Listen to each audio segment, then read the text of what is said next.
Jangan lupa subscribe YouTube channel Metro TV News dan jangan lupa nyalakan notifikasinya.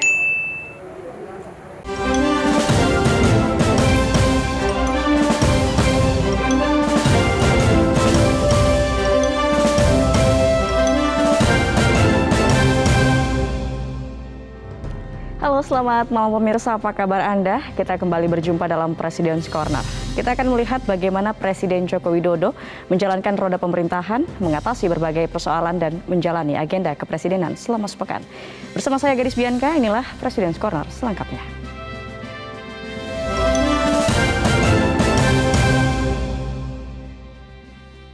Pemirsa, lawatan ketiga negara di Asia Timur mengisi agenda kerja Presiden Jokowi pekan ini.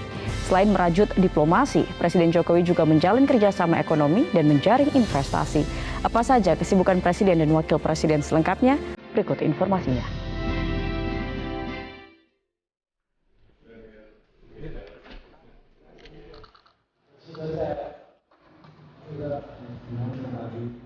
Dalam pertemuan Premier League, saya berharap kita dapat membahas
bagaimana sudah disampaikan tadi Menteri Investasi,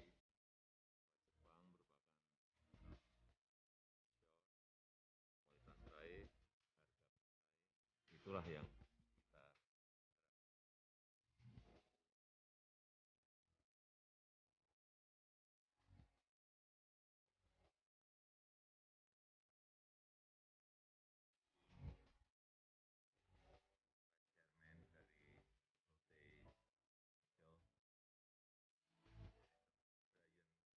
Won, dari LG Group,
Kunjungan Presiden Jokowi ke tiga negara utama Asia menjadi potret kedekatan dengan Indonesia.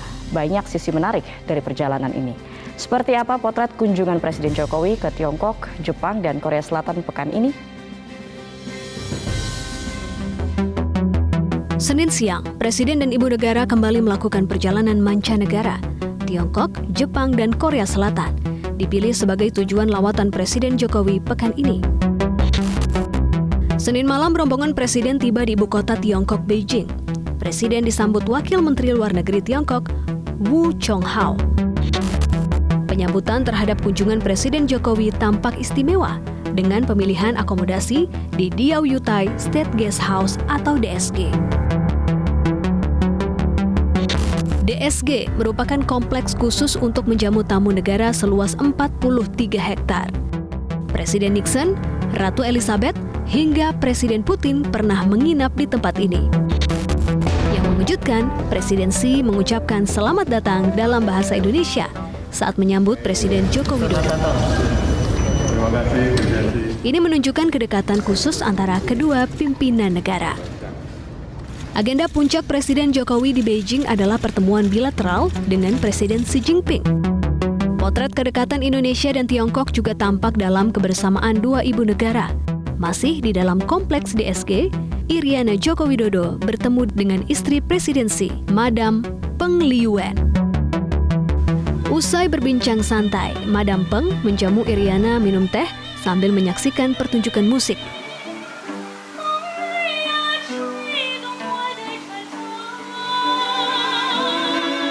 Yang istimewa, lagu yang ditampilkan adalah lagu Indonesia dalam bahasa dan alat musik tradisional Tiongkok.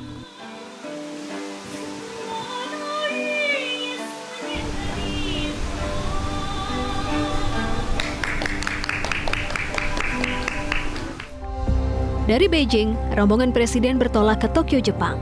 Keberangkatan Presiden Jokowi dilepas dengan barisan militer Tiongkok.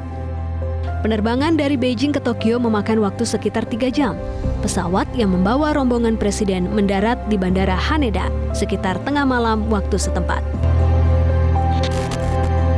Di Tokyo, Presiden Jokowi dan Ibu Negara bertemu Kaisar Jepang, Naruhito, dan Permaisuri Masako di istana. Dalam kesempatan ini, Presiden mengundang keduanya untuk berkunjung ke Indonesia. Dari Tokyo, rombongan Presiden melanjutkan perjalanan ke Seoul, Korea Selatan. Pesawat yang membawa rombongan Presiden mendarat di Lanut Seoul Air Base, Seongnam.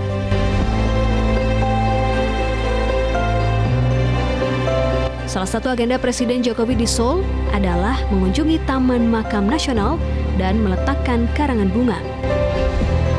Taman makam ini menjadi tempat peristirahatan 175.000 pejuang kemerdekaan. 4 mantan presiden juga dimakamkan di sini.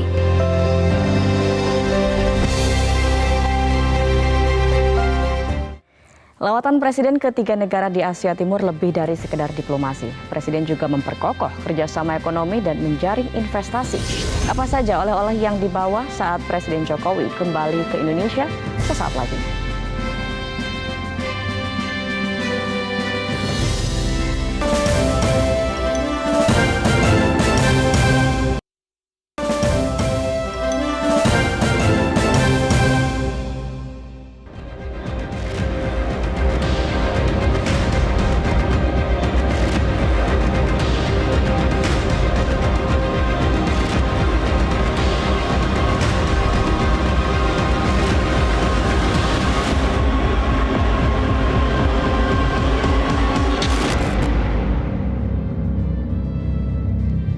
Pemirsa, teknologi dan industri menjadi motor pembangunan negara-negara di Asia. 3 negara di Asia bahkan mendapat predikat bergengsi sebagai raksasa ekonomi. Memperkokoh kerjasama dengan raksasa ekonomi akan mendorong Indonesia untuk ikut makmur bersama negara-negara di Asia Timur.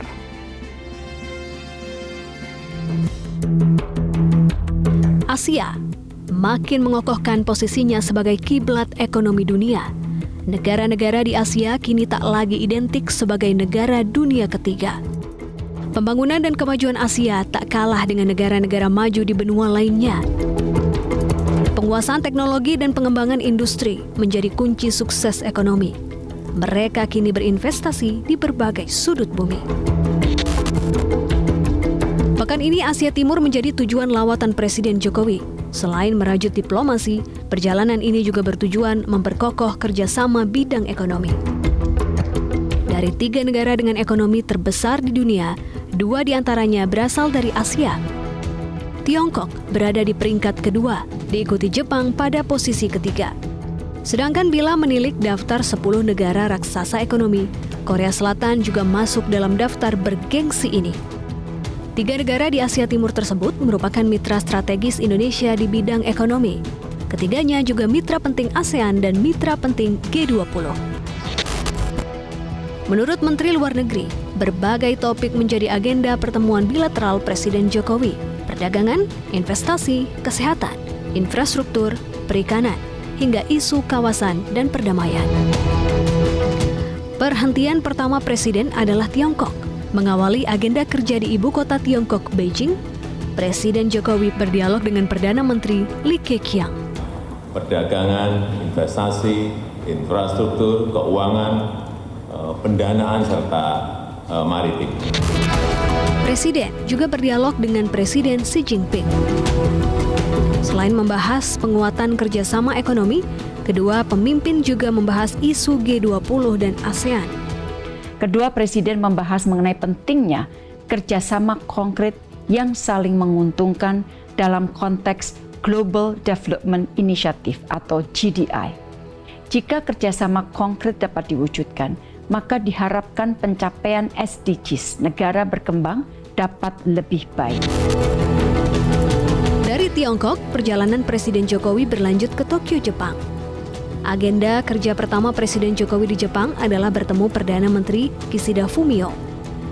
Dan dari sisi Indonesia, Bapak Presiden secara spesifik meminta agar hambatan tarif dan non-tarif terhadap beberapa produk ekspor Indonesia dapat segera diatasi. Antara lain, Bapak Presiden menyebutkan tuna, pisang, dan nanas ini mengenai masalah pengurangan tarif, dan juga mangga yang terkait dengan hambatan non-tarif.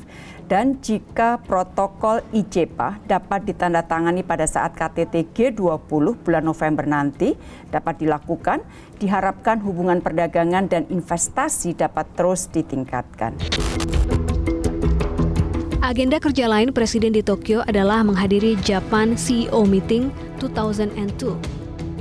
Alhamdulillah kita bisa membuat deal bisnis dan bisa direalisasikan di tahun depan sebesar 75,4 triliun, 5,2 miliar US dollar atau setara 75,4 triliun. Ini investasi baru, khususnya investasi di bidang pembangunan metanol, kemudian pembangunan ekspansi mobil, kemudian energi baru terbarukan. Dalam arahannya, Bapak Presiden menemui sekitar 10 CEO perusahaan di Jepang yang sudah ternama dan bahkan sudah beroperasi di Indonesia. Ada yang sebelum Indonesia merdeka pun sudah ada, dan sampai sekarang itu mereka menyampaikan rasa kepuasan kepada pengelolaan investasi sekarang, khususnya terkait dengan Undang-Undang Cipta Kerja. Tujuan lawatan Presiden Jokowi pekan ini adalah Korea Selatan. Salah satu agenda kerja Presiden di Seoul adalah bertemu dengan para CEO. Hasil pertemuan dengan 10 investor kakap Korea Selatan, Presiden Jokowi mengantongi komitmen investasi senilai 100 triliun rupiah, termasuk berkontribusi dalam pembangunan IKN. Bapak Presiden memberikan pemaparan kepada 10 CEO tentang kondisi makroekonomi nasional kita, yang dimana tumbuh di kuartal pertama 5,1%, kemudian foreign direct investment kita tumbuh 35%, dan juga adalah pengelolaan pandemi COVID yang salah satu terbaik di dunia. Dan ini adalah bagian terpenting untuk kemudian bagaimana mendorong agar pelaku usaha yang ada dari Korea bisa lebih percaya diri lagi. Presiden Jokowi juga menggelar pertemuan bilateral dengan Presiden Yoon Suk Yeol. Dalam pertemuan ini, Presiden Yoon mengapresiasi 50 tahun hubungan diplomatik Indonesia dan Korea Selatan. Apalagi Indonesia adalah satu-satunya negara di Asia Tenggara yang menjalin kemitraan khusus dengan Korea Selatan. Karena itu, kedua pemimpin sepakat untuk meningkatkan kemitraan strategis. Sementara itu, kedua pemimpin tentunya juga melakukan diskusi mengenai beberapa isu kawasan internasional, seperti isu denuklirisasi Semenanjung Korea, isu Myanmar, dan lain-lain. Presiden Jokowi berjanji siap turun langsung bila investor mengalami kendala di lapangan. Apa saja pernyataan penting dan menarik Presiden dan Wakil Presiden pekan ini? Sesaat lagi.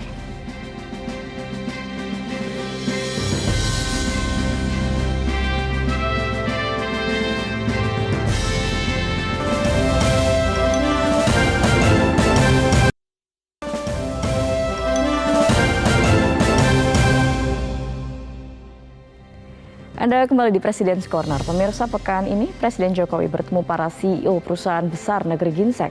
Presiden berjanji siap turun tangan langsung untuk membantu bila investor mengalami kendala di lapangan. Mungkin terjadi di lapangan, tetapi apabila ada masalah-masalah tolong disampaikan kepada Menteri Investasi, Pak Bahlil, atau kepada Pak Menko Maritim dan Investasi kalau ada masalah. Kalau mentok berdua ini tidak bisa menyelesaikan, bisa ke saya. Baik yang berkaitan dengan izin-izin, baik yang mungkin berkaitan dengan imigrasi dan lain-lainnya. Karena sekarang masalah-masalah regulasi semuanya sudah kita sederhanakan dan kita permudah. Dengan Undang-Undang Cipta Kerja,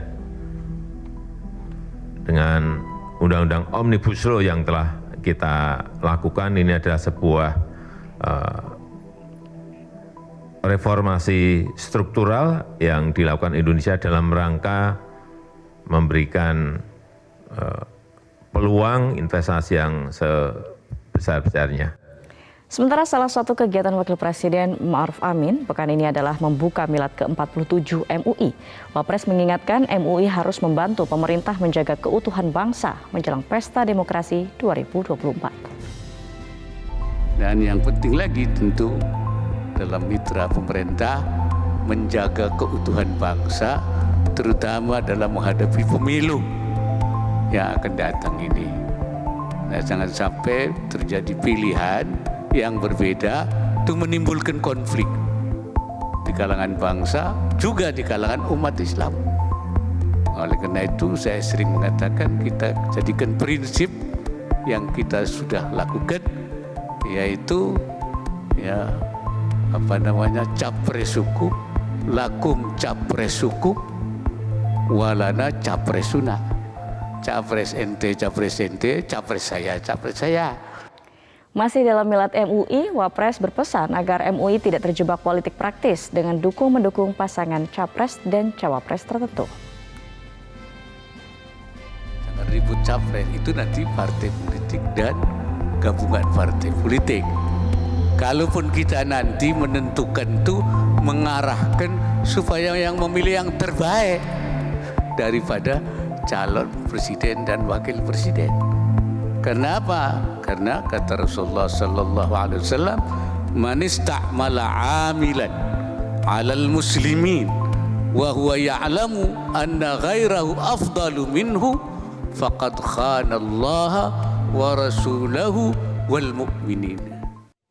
Sementara itu, saat membuka forum Kapnas Kegiatan Usaha Hulu Migas 2022, Wapres menyoroti rendahnya realisasi investasi yang belum optimal.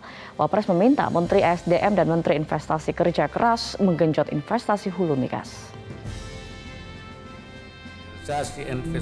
Investasi sektor hulu migas baru mencapai 4,8 miliar US$ atau 36% dari target investasi tahun ini sebesar 13,2 miliar US$. Untuk mendorong peningkatan investasi hulu migas, saya minta agar Menteri SDM dan juga Menteri Investasi merumuskan langkah-langkah yang dapat memberikan daya tarik fiskal bagi investor. Harga minyak dunia sudah menyentuh 117 US$ per barrel dan harga gas 90 US$ per MMBTU. Sehingga saat ini merupakan momentum terbaik untuk menarik investasi di hulu migas apabila ada perizinan yang menghambat agar dipangkas. Saat bertemu pebisnis Jepang di Tokyo, Presiden Jokowi mendorong investor Jepang untuk lebih kompetitif, baik dari aspek kualitas maupun harga. Dan quality investment selalu menjadi karakter investasi Jepang dimanapun berada, termasuk di Indonesia. Dan saya sangat menghargai kualitas investasi Jepang. Namun, saya juga berharap investor Jepang mempertimbangkan competitiveness-nya sehingga dapat bersaing dengan investor lain di Indonesia. In short, kualitas baik, harga bersaing, itulah yang kita harapkan, dan saya yakin Indonesia masih merupakan salah satu tempat investasi terbaik. Masih dari Jepang, pemirsa, dalam pertemuan bilateral dengan Perdana Menteri Jepang di Tokyo, pekan ini Presiden Joko Widodo mendorong penguatan kerjasama ekonomi kedua negara. Selain meminta penurunan tarif impor untuk sejumlah produk Indonesia, Presiden meminta sejumlah proyek investasi Jepang di Indonesia segera dirampungkan. Presiden Jokowi juga berharap Jepang membantu transisi energi hijau Indonesia. Beberapa proyek strategis yang saya sampaikan agar dipercepat penyelesaiannya antara lain MRT Jakarta untuk North dan South-nya, kemudian fase kedua, dan juga East-West untuk fase yang pertama. Kemudian kawasan industri di Papua Barat, perluasan Pelabuhan Patimban dan jalan tol akses Patimban. Kami juga membahas komitmen kerjasama bagi kelanjutan proyek gas Masela. Kami terus mengharapkan dukungan pengetahuan dan teknologi baru Jepang untuk mendukung beberapa proyek strategis Indonesia, terutama untuk hilirisasi komoditas alam, pengembangan mobil dan motor listrik, serta sektor kesehatan dan pangan. Secara khusus saya mengajak Jepang untuk mendukung percepatan pencapaian target net zero emission Indonesia melalui advokasi inovatif teknologi seperti teknologi hidrogen dan amonia. Indonesia juga menawarkan kerjasama yang lebih intensif untuk pengiriman tenaga kerja Indonesia ke Jepang, dan untuk itu kami mengharapkan dukungan Jepang dalam persiapan tenaga kerja yang akan bekerja di Jepang. Sedangkan saat bertemu Presiden Korea Selatan di Seoul pekan ini, Presiden Jokowi mendukung investasi kendaraan listrik di Indonesia. Presiden Jokowi juga mengapresiasi keterlibatan Korea Selatan dalam pembangunan IKN. Implementasi konkret dari Indonesia-Korea Economic Partnership Agreement akan mendorong pemenuhan berbagai target ini. Investasi Korea Selatan di Indonesia juga mengalami pertumbuhan pesat dan prospek yang baik, khususnya di beberapa bidang termasuk industri baja, petrokimia, baterai kendaraan listrik, industri kabel listrik, dan telekomunikasi, serta garment dan energi terbarukan. Dalam pertemuan dengan Presiden Yoon, secara khusus saya mendorong kerjasama investasi dari Korea, terutama di bidang percepatan pembangunan ekosistem mobil listrik di Indonesia, termasuk proyek industri baterai terintegrasi dengan pertambangan dan industri baja otomotif untuk kendaraan listrik. Selain itu, kita juga telah memulai kerjasama dalam pengembangan Ibu Kota Baru Nusantara, antara lain kerjasama di bidang pembangunan sistem penyediaan air minum dan capacity building di bidang pembangunan smart city. Dan terkait dengan hal ini, saya menyambut baik penandatanganan MOU antara Kementerian Investasi, POSCO Korea, dan Krakatau Steel Indonesia terkait dengan investasi di bidang industri baja otomotif untuk kendaraan listrik dan partisipasi dalam pengembangan Ibu Kota Nusantara. Nilai investasinya keseluruhan mencapai 6,37 miliar US dollar dan akan menyerap lebih dari 58 ribu tenaga kerja. Wakil Presiden Ma'ruf Amin mendorong lembaga penggalangan dana untuk lebih transparan. Pemerintah juga akan memberi pelatihan terhadap pengelola lembaga wakaf. Ini ACT itu kan salah satu saja. Nah, ini tidak boleh kemudian menghilangkan kepercayaan masyarakat. Oleh karena itu kita menginginkan lembaga-lembaga seperti ACT ini harus lebih transparan ya dengan transparansi itu orang akan bisa percaya. Jadi nanti laporan keuangannya supaya lebih terbuka lah, sehingga tidak ada lagi dugaan-dugaan. Dan ini kita memang sudah berusaha untuk membangun semacam wakaf itu, nazir-nazir wakaf yang mengelola wakaf, itu juga dilakukan pelatihan-pelatihan, sertifikasi, kemampuan mengelola. Informasi tadi sekaligus menutup jumpa kita di President's Corner kali ini pemirsa. Terima kasih atas kebersamaan Anda. Saya Gadis Bianca pamit undur diri. Kita berjumpa kembali pekan depan. Selamat malam, sampai jumpa.